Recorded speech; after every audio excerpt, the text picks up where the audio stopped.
Hello ating mga listeners! Welcome sa Nabuenos ngayon. Ako ang inyong lingkod, Eliza Anguri.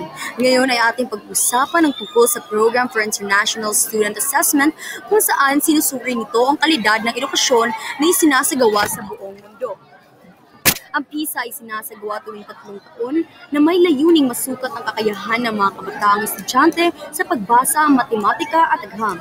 Sa pamamagitan ng pagsusuring ito, matutukoy ang kalagayan ng edukasyon sa bansa kumpara sa ibang mga bansa sa buong mundo.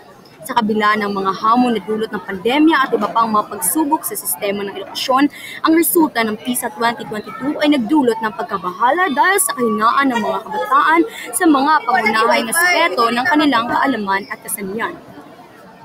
Kung patuloy na magsusulong ang DepEd ng mga reforma at patuloy na matutulungan ang bawat sektor, hindi malayong makakamtan natin ang isang mas mataas na antas ng edukasyon na maghuhubog sa mas matalino, mas handa at mas kompetitibong mga kabataan para sa hinaharap.